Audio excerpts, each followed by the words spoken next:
Jesus has had a busy day. Notice the setting in verse 21. And when Jesus was passed over again by ship unto the other side, meaning to Capernaum, much people gathered unto him, and he was nigh unto the sea.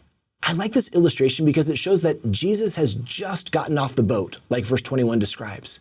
He's nigh unto the sea. He's barely gotten off the boat. Maybe he's tired and thinking, I can't wait to go back to my house. Peter's patched up the roof. I think I'll take a little nap and relax a bit. But people start crowding around him. Have you ever had an experience where you need some downtime, but then multiple people want your attention? I know that's happened to me, and sometimes I want to say, whoa, I just need a little bit of space. I wonder if Jesus ever felt that way. If he did, he didn't show it on this occasion because in verse 22, a leader of the synagogue named Jairus came up to him. When he saw Jesus, Jairus fell at his feet, and note that posture, we'll see it again, and begged him repeatedly, my little daughter's at the point of death, come and lay your hands on her so that she may be made well and live. Jesus went with him. Christ might have had some other plans or things he wanted to do, but he was willing to put those things aside and walk with somebody who was struggling. Jesus went with him. At this point in the story, I want to introduce what my colleague Matt Gray lovingly refers to as Markan sandwiches. A Markan sandwich is when Mark will start telling us a story, switch to a second story, and then come back to the original story.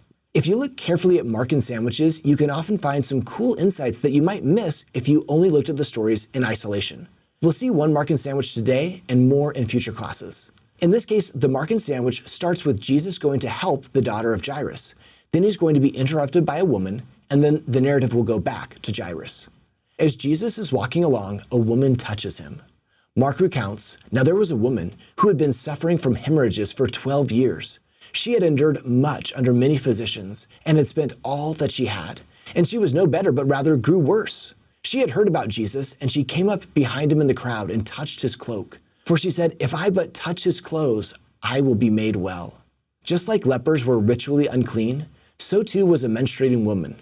It's not exactly clear what this woman's medical condition was, but her persistent bleeding would have made her constantly impure, and anyone who touched her or anything she had touched would also be impure.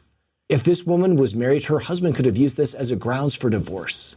It seems likely that for 12 years, she had been in forced quarantine. What a horrible position to be in. What does Jesus do when the woman touches him? One translation of Mark 5:30 says, Jesus turned around. Again, we see that Jesus is willing to stop what he's doing to address someone with an immediate need. You and I might feel at times like we're falling behind as we try to walk with the Savior. If that's ever the case, Jesus will turn around and reach towards us. The woman was frightened. She didn't want to admit what she had done. She may have been worried that Jesus was upset. After all, she had the audacity to touch him, transferring her uncleanliness to him. But Jesus wasn't worried about ritual impurity. He cared about her. Mark recounts that the woman came and fell down before him. Did you notice how, just like Jairus, she fell down at Jesus' feet and told him all the truth? Her public confession is a blessing because then Jesus publicly says, daughter, be of good comfort. Your faith has made you whole. Go in peace. Capernaum is a small town, perhaps with 1,000 people. It's not like this woman's condition is a secret.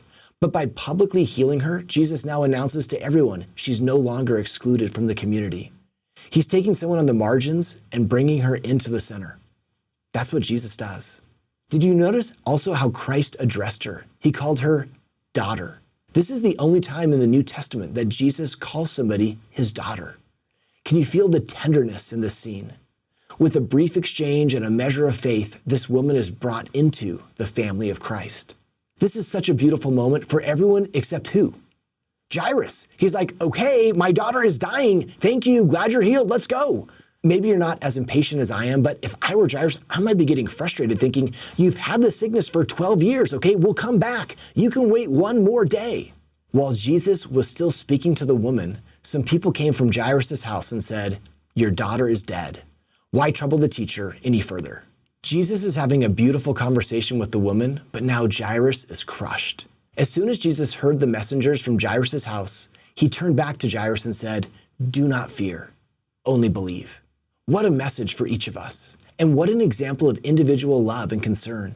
I marvel at how Jesus can focus on Jairus, then give his full attention to the woman, then turn it back to Jairus when needed.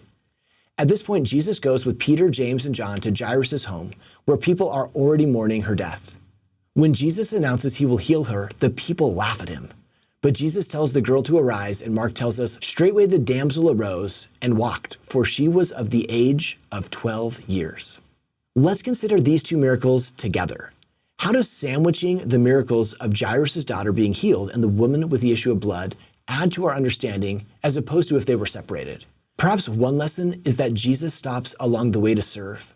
Sometimes we may get tunnel vision in our gospel service and forget to help others along the way. Christ stops what he's doing to serve Jairus and then stops what he's doing to help the woman.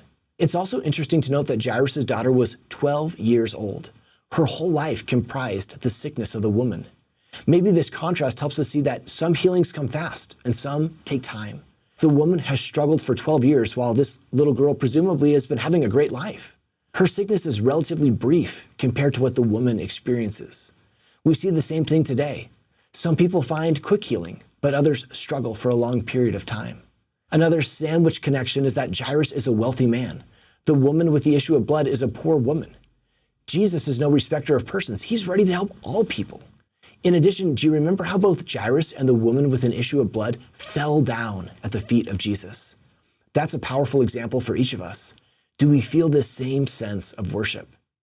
To see more videos like this one, simply search Seeking Jesus.